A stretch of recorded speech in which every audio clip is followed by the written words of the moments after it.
हम क्या पढ़ रहे हैं पता है ना? बोधि प्राप्ति के बाद बुद्ध ने जो चर्या की मतलब जो चले, कहाँ कहाँ चले। तो सबसे पहले वो सारनाथ गए इसी पतन में, वहाँ 5 परिव्राजकों से मिले और उन्हें बताया कि उन्होंने कौन सा ज्ञान प्राप्त किया है। ठीक है, उसके तहत वो उन्हें बता रहे हैं कि मुझे सच का पता चला है ना? सच का पता चला है। वो सच क्या है कि 2 अतियां होती है, 2 अतियों से इंसान का नुकसान होता है, इसलिए दोनों अतियों को नहीं करना चाहिए। एक भोग विलास की अति और दूसरा शरीर उत्पीड़न। ये दोनों भी चीजें हमारे लिए हानिकारक होते हैं, ये दुखों को पैदा करते हैं। फिर उसके बाद में उन्होंने कहा कि मिडिल पाथ यानी मध्यम मार्ग कौन सा है, तो अष्टांग मार्ग ही मध्यम मार्ग है। उसके तहत हमने देखा प्रज्ञा और शील यानी सम्यक दृष्टि, सम्यक संकल्प और उसके बाद में सम्यक वाणी, सम्यक कर्म और सम्यक आजीविका।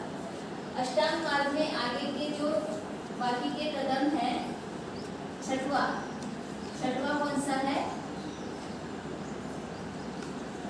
सम्यक व्यायाम। सम्यक व्यायाम बच्चों के हिसाब से मैं अभी बता रही हूँ शॉर्ट में। सम्यक व्यायाम ये 4 प्रकार के व्यायाम होते हैं।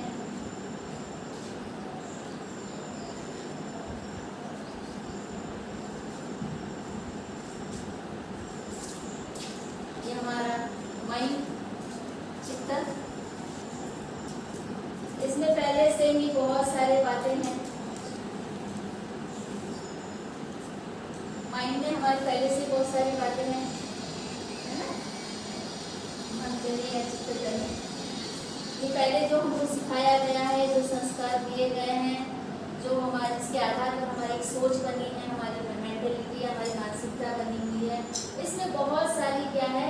गलत धारणाएं। गलत धारणा समझता है ना? गलत धारणाएं हैं।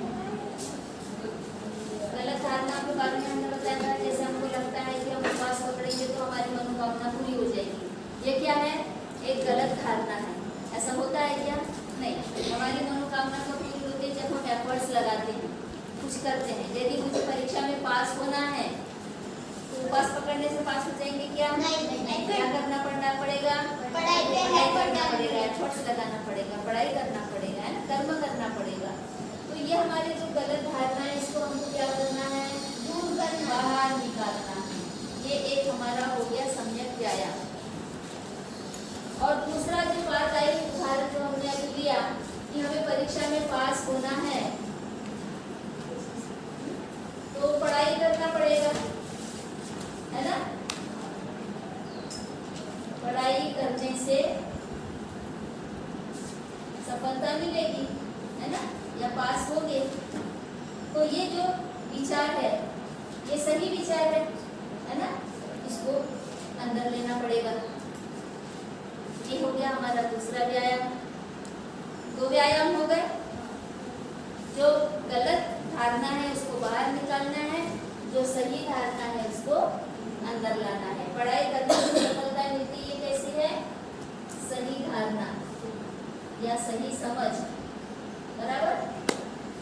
इसको अंदर लेंगे, ये दूसरा व्यायाम हो गया। अब क्या होता है कि बीच बीच में हमको आलस आता है। आलसी होते हैं ना? तुम्हें दिख रहा है कि नहीं दिख रहा है? या हम चाहते हैं कि बिना किसी मेहनत के हमें सफलता मिल जाए, तो तब क्या होता है? किसी ने बताया पढ़ाई करता है, छोड़ना। वो बाबा जी एक भभूत देते हैं, वो भभूत ले लेते हैं, परीक्षा में पास हो जाएगा। या फिर गलत धारणा ये आती है, वो अपने टीचर पहचान किए ना, वो अपने को पास कर देंगे, मार्क्स दे देंगे। तो ऐसी गलत धारणाएं जो जिसको हमने बाहर निकाला था, तो वो क्या होती है? फिर से अंदर आने की कोशिश करती है। तो इसको क्या करेंगे? यहाँ पे रोकेंगे। इसको क्या करेंगे? रोकेंगे। तो तीसरा व्यायाम हो गया ये। अब इसको रोकेंगे, इसको आने नहीं देंगे। अब ये जो अच्छी बात अंदर आ गई थी, पढ़ाई करने से ही हम पास हो सकते हैं, ये सही बात है। अब ये अंदर तो आ गई, लेकिन बार बार ये बाहर जाने की कोशिश करती है, इधर से बाहर निकलने की कोशिश कर रही है, ये वाली बात ऐसे घूम के फिर बाहर निकलना चाहती है। तो यहाँ पर हम इसको रोकेंगे। तो ये क्या हो गई, चौथा व्यायाम। कहाँ पे कर रहे हैं ये व्यायाम? दिमाग में, चित्त में, चित्त में, दिमाग में, है ना। इस तरह का व्यायाम करना होता है।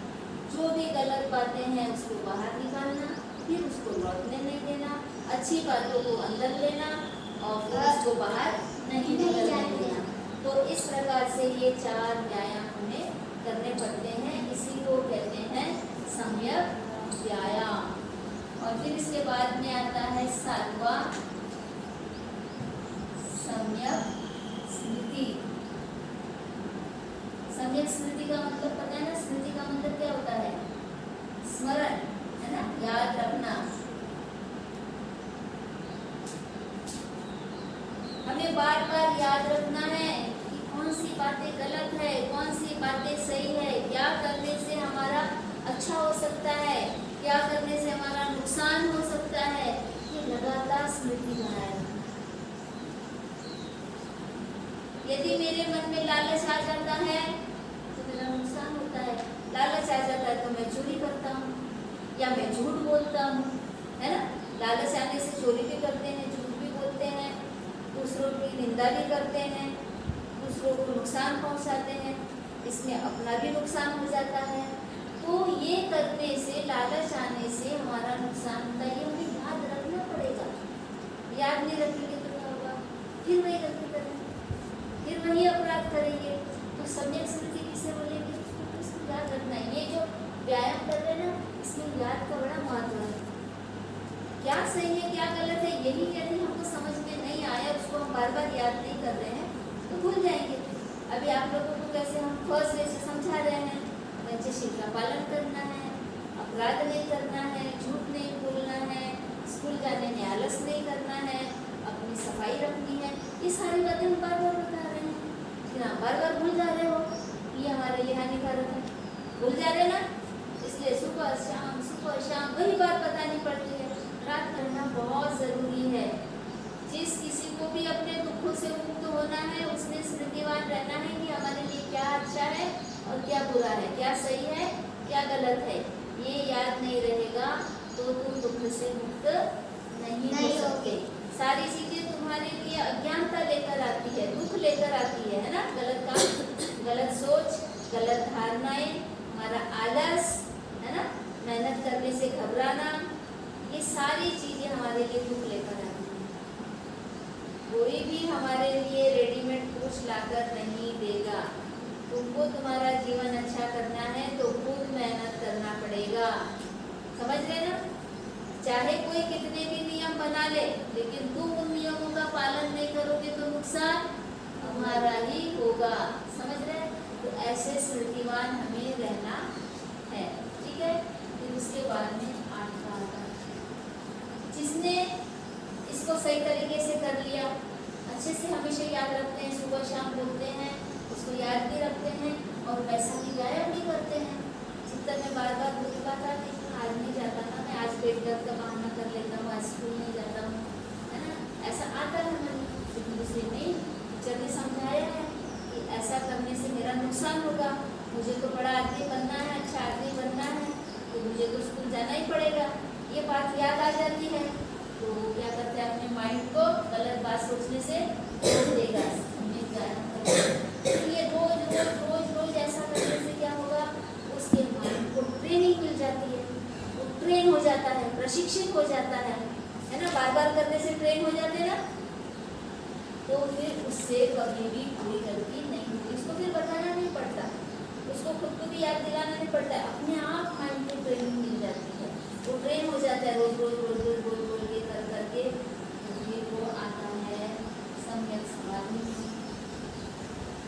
समाधि मतलब अब उससे कोई अपराध नहीं होता, उसका माइंड कैसा हो गया है, ट्रेन हो गया है, सही बातों में स्थित हो गया है, सही विचारों में स्थित हो गया है। अब उसके मन में किसी प्रकार का लोभ, किसी प्रकार का द्वेष, किसी प्रकार का मोह, ये सब नहीं जागता, इतना माइंड समाधि में चला जाता है।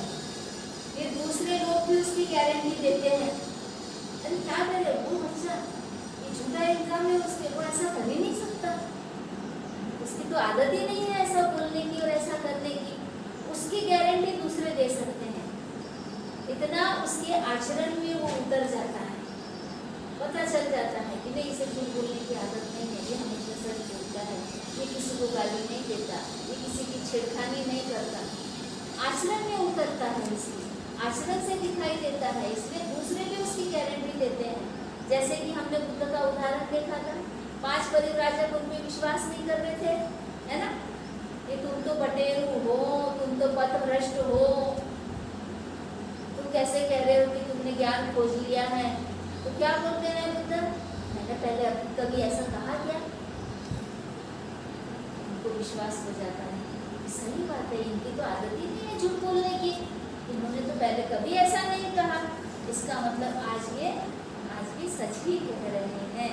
यदि ये झूठे इंसान होते तो बहुत पहले बोलते थे कि मैं बहुत ज्ञानी ध्यानी हूँ, मुझे सब कुछ मालूम है, पहले बोलते थे, लेकिन पहले कभी नहीं बोला। तो लोग उनकी आदतों को ऑब्जर्व करते हैं, देखते हैं, निरीक्षण करते हैं, जांचते हैं कि इनकी कैसी आदतें हैं। तो आचरण में हमारे उतरना चाहिए, माइंड में तो हम लोग करते ही है, लेकिन हमारे आचरण में भी ये चीज़ें उतरेगी तो दूसरों को दिखाई देगी। और ये माइंड में इतना पक्का हो जाना चाहिए कि अपने आप आचरण में आ जाए, बोलना ही न पड़े, समझाना ही न पड़े। इस तरह से हम समाधि की अवस्था तक जा सकते हैं। मतलब समाधि की अवस्था में क्या होता है, सभी विकारों से मुक्त। विकार पता है ना कौन से हैं? कौन से विकार है? लोभ और द्वेष, मोह, और क्या है? ईर्ष्या, घृणा, नफरत और आसक्ति, ऐसे बहुत सारे विकार हैं जो हमें गलत राह पर लेके जाते हैं। वो सारे नष्ट हो जाते हैं, माइंड में नष्ट हो जाते हैं तो हमारे शरीर में भी उतरते हैं। क्या शरीर में हमारे क्या माइंड से नष्ट हो जाते हैं तो शरीर में भी वो नहीं रहते, मतलब हमारे आचरण में भी नहीं रहते। तो क्या हो जाता है, मन, वाणी और काया, तीनों से क्या होता है, हमारा आचरण मुक्त शुद्ध हो जाता है, परिशुद्ध हो जाता है। मन, वाणी और काया से आचरण परिशुद्ध हो जाता है जब हम इस अवस्था में पहुंचते हैं। अब ये ऐसा सुनने में तो सरल लग रहा है, लेकिन आचरण करने में बड़ा कठिन है। हमको तो बहुत सारी बातें मालूम रहती है कि ये गलत है, ये सही नहीं है, लेकिन हमारा मन हमेशा भटकते रहता है, बहुत चंचल मन होता है, वो हमें हमेशा बहकाने की कोशिश करता है। अरे छोड़ना, क्या रखा है इसमें, कर लेंगे ना, आज नहीं करेंगे, कल करेंगे, कल नहीं परसों करेंगे, क्या रखा है इसमें ये पढ़ने में। इस तरह से हमारा मन हमको बहकाता है और हम बहक भी जाते हैं। तो बार बार क्या होता है, हम ईश्वर से नीचे गिर जाते हैं, पहले अंग में मन हमको, हम यहाँ तक पहुँचने लगते हैं, वो हमें फिर नीचे गिराता है, फिर नीचे गिराता है। यदि यहाँ पर हम सही काम नहीं करेंगे तो फिर पहले पायदान पर, मतलब ये कैसा, जैसे सांप होता है ना, सांप वो यहाँ ऐसा मुंह खोले रहता है, मुझे बनाना नहीं आता है, ये कैसे यहाँ सीढ़ियाँ चढ़ते चढ़ते जाते हैं, है ना, सीढ़ी चढ़ते चढ़ते जाते हैं ना, ऐसे समय समाधि तक जाने की कोशिश करते हैं, और फिर यहाँ पे सांप हमको डस लेता है और फिर वो हमको नीचे गिरा देता है। फिर हम सम्यक दृष्टि में आ जाते हैं। सम्यक दृष्टि में आते हैं मतलब सम्यक दृष्टि पाने की कोशिश करते हैं। जब हमको ठोकर लगती है तब फिर से दोबारा हम सोचने लगते हैं, अरे उन्होंने सही कहा था, हमने उसका सुनना चाहिए था, उसकी बात माननी चाहिए थी, उनकी बात नहीं माना, देखो मेरा नुकसान हो गया। अभी हम क्या बोल रहे हैं, तुमको अच्छे बड़े अधिकारी बनना है, अच्छा इंसान बनना है, इसके लिए तुम्हें पढ़ना पड़ेगा, शुरू का पालन करना पड़ेगा। लेकिन आलस तुम्हें करने नहीं दे रहा। आलस सबसे बड़ा शत्रु है ना। आलस सबसे बड़ा शत्रु है, वो करने नहीं देता है। तो समझ आने के बाद में भी तुम्हें सांप गिरा लेता है, नीचे गिरा लेता है, जीरो पे आ जाता है। फिर जीरो से हमको उठना पड़ता है। तब तक तो हमारी उम्र भी आगे आगे निकलती है, उम्र भी आगे चली जाती है, समय भी आगे चला जाता है। कभी कभी हमें दोबारा उठने का मौका भी नहीं मिलता है। इसलिए जो मौका मिला, जो समय मिला, उसका हमें सदुपयोग करना चाहिए। आज तुम्हें समय मिला है अपने आप को ठीक करने का, अच्छा बनने का, लेकिन इसको तुमने खो दिया तो हो सकता है दोबारा ये मौका ना मिले। इसलिए यहीं पर हमें ये ध्यान रखना है, अपने आप को सुधारना है। ये हो गया अष्टांग मार्ग। किसको बताया? बुद्ध ने किसे बताया? 5 परिव्राजकों को बताया। क्या कह रहे हैं? यह दुख अर्य सत्य है भिक्षुओं, यह मुझे न सुने धर्मों में आप उत्पन्न हुई है। मतलब क्या कह रहे हैं कि अभी तक जितने भी विद्वान विचारक हुए हैं, उनमें मैंने अभी तक ये सुना नहीं था कि ऐसा होता है। ये जो बता रहे हैं सच के बारे में, ऐसा पहले कभी सुना नहीं था। ये जो मैंने अपने प्रयास से प्राप्त किया है, ये जो सच मुझे मिला है, आप उत्पन्न हुई है, मैंने सही बात मुझे दिखाई दी है, सच्चाई दिखाई दी है। ज्ञान उत्पन्न हुआ, प्रज्ञा उत्पन्न हुई, विद्या उत्पन्न हुई, आलोक उत्पन्न हुआ। मतलब ज्ञान मिला, विद्या मिली, सच मिला, मतलब वो सारा खुल गया, जो भी रहस्य था सारा खुल गया। और इस ज्ञान से आलोक उत्पन्न हुआ। आलोक उत्पन्न हुआ मतलब जैसे रोशनी होती है ना, दिया जलाते हैं तो उसकी रोशनी कैसे चारों तरफ फैलती है, उसकी रोशनियाँ फैलती है, क्या कहते हैं, किरणें फैलती है ना, प्रकाश की किरणें फैलती है चारों तरफ और शाइन करती है। तो इसी तरह से आलोक उत्पन्न हुआ। यह दुख अर्य सत्य परिज्ञेय है, वो यह मुझे पहले न सुने धर्मों में परिज्ञात हुआ, यानी पहले जो कभी सुना नहीं था, ऐसा मुझे ये ज्ञात हुआ है, मुझे मिला है।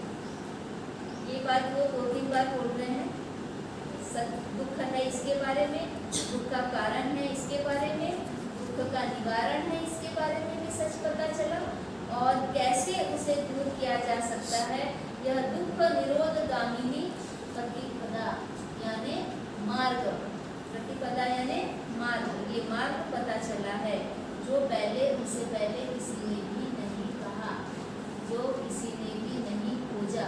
मतलब ये कह रहे हैं कि मैं पहला व्यक्ति हूँ जिसे ये ज्ञान मिला है।